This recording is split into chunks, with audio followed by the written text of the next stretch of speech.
Welcome, ladies and gentlemen. It is once again that time of the week, another episode of Writer's Block. Today, this morning, I have with me none other than Daniel Goldberg and once again, Mr. Shaun Goosen. I would just like to say, before we begin, if there's any local Grahamstown talent that would like to get exposure or even be on the show themselves, then please, by all means, email us at the email below. Today, ladies and gentlemen, we'll be discussing the matter that has been buzzing among South African fans in South Africa and all over the world. The fact that the Springboks have once again triumphed over the mighty All Blacks. And diving into this rather exciting matter, Mr. Daniel, after what was a stellar performance from both teams, who will now then have the edge? Well, come their return game at Loftus, it's going to be a very interesting game because we've proven that we can beat the All Blacks at the end of the day. We have proven that it's not impossible, it just takes the hard yards, so to say. But at the end of the day, I think New Zealand will have the upper hand just because we've seen how they play in the past. They're a wonderfully balanced side. Everything on the rugby field, they set out to do it perfectly. And they're not going to take this defeat lying down. They're going to fight back and they're going to try and dig us by at least 50 points. Nothing but the truth spoken there. But now moving away from the pressing matter to a rather sad matter, if you look at it, we see the Kings that coming off from another straight loss. Considering the fact that in the Pro14, every match is important because in the end, every point is important. Now, the Kings have had a considerably slow start. Will they at some point pick this up, or is this just going to be another story from the last season happening this season again? Well, you can't change a team's performance if you don't change the pattern behind the management. And the problem with the Kings is they can't keep their own players. Year in and year out, we see a whole different team coming out for the franchise. And you can't tell players to just play better. It doesn't work like that.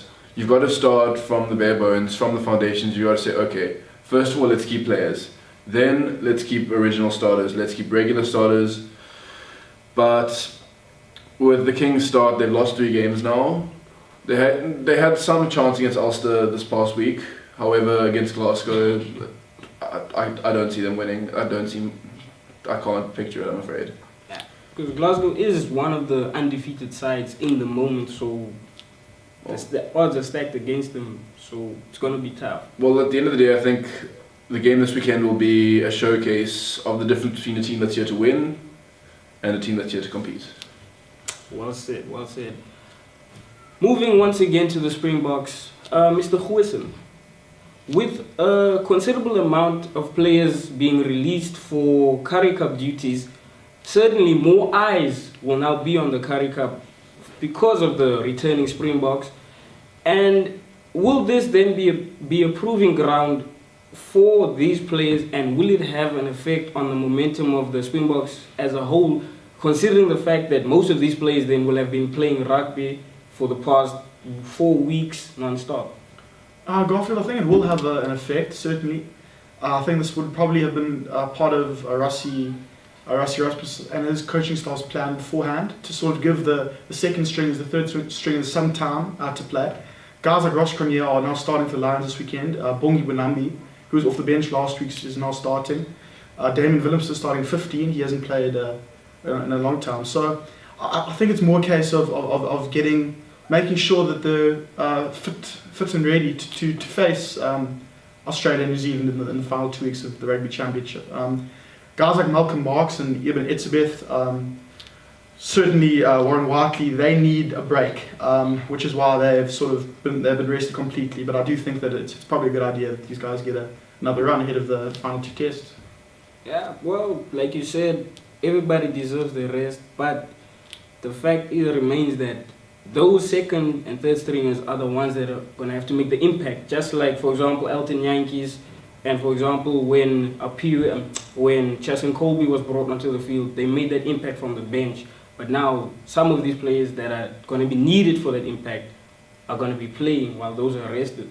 So is that still going to be a very big factor in terms of fitness, or will it actually prove to be more fruitful for the Springboks? No, I think it will prove more fruitful. The Currie Cup's completely different competition to international rugby. It's not even close to Super Rugby, Garfield, I think. So no, I think, and they'll only be playing the last 20 odd minutes of that test match anyway to come off and make an impact. So it's not like they're playing a whole 50 minutes of action of test match rugby. So no, I do think it'll prove fruitful for the Boks. I think this is probably part of a long-term plan that Rassie has had for a while. Yeah. Well then, Mr. Goldberg, we once again take a look at the EP Kings.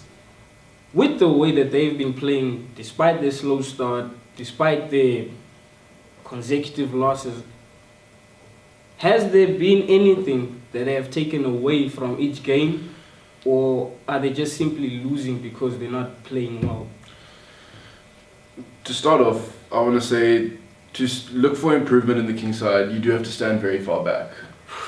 I mean, their first win last year came after, I think, 17 games. And now it's only been 3 of this season. So I don't think we can expect a lot of improvement this season, but I think we will see little glimpses throughout. If you look at last week's game, the only thing that lost in the game was their discipline. They had 27 penalties throughout the game stacked up against them, whereas Ulster had, I think, 4 the whole game. And if you looked at the try they scored through Michael Willemse, it was a rolling maul, it was very well constructed. It showed that they do have the ability to play very good rugby. They just don't have a regular starting team, they don't have regular players, and they don't have good player management at the end of the day. So my prediction for this season is it's going to be very similar to last year. They might win a few more games, but time's time. In time, they'll improve, I think. Yeah, well said. Was just like you said, maybe everything takes time, and in the end, hopefully they will make South Africa proud because, like you said, they do have the potential to become a force to be reckoned with. Just like if we look at the Springboks form this weekend, going into the match, all South Africans had a bit of doubt in their hearts that they would actually overcome New Zealand at home, but they did it. And after the match, you saw the players crying. That showed how much it meant, not the win, but just to represent the green and gold in one of the fiercest rivalries in the world. Well, to use that as an example, I mean, I don't think any of us actually expected what happened last week. It took us all by surprise. I was watching at home, and the second half I was just glued to the TV. But a win like that shows you that through hard work, anything is actually possible, especially in rugby, through just believing in yourself and through playing at the end of the day. But as a point of perspective, back on the Kings, remember there was a time when the Lions weren't even playing Super Rugby, and now they're our most dominant South African side. In time, any team can improve and any team can become dominant. It just takes the right coaching management, the right players and the right attitude. In terms of players, like you said just now, moving on to the Springboks, we see now that for the remaining home 2 tests against Australia and New Zealand, Shaun, we're going to have to battle these foes without the likes of Willie Leroux or Francois Lowe. With the experience both these players are leaving and taking away from the Springboks, how will this affect them when they play against Australia and New Zealand at home? When you look at the possible combinations that are left for them, a clear experience gap is going to be left. Absolutely, Garfield. I definitely agree with you. It's going to be really tough, especially with Willie, who's been starting every game so far. That's a huge void now that he's left at 15. Francois Lowe as well. He brings a lot to that side. Even if he was playing off the bench, the youngsters look up to him. I think Rassie again. He would have had a plan in place beforehand. I think that now he's brought in players. He's got a wide group of players to select from. And those guys are just going to have to step up now. It's really as simple as that. I think that guys like Ches and Colby maybe need to give a round of 15. Unless he wants to change his centre combination, put Jesse back in. I think Damien DeAllender and Khanyile are both ruled out now. So it's going to be tough. Loose forward department, still got Whiteley. Vermeulen, I think, still unavailable. Massive knock that. But you just got to have to trust in the system and trust that Rassie has got a plan in place.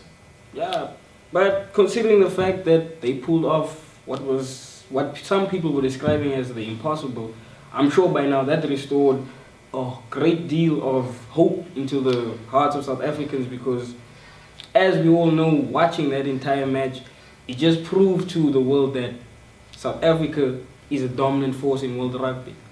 And at that point, ladies and gentlemen, I would like to say thank you for tuning in to Writer's Block. We'll see you again next week. Thank you very much.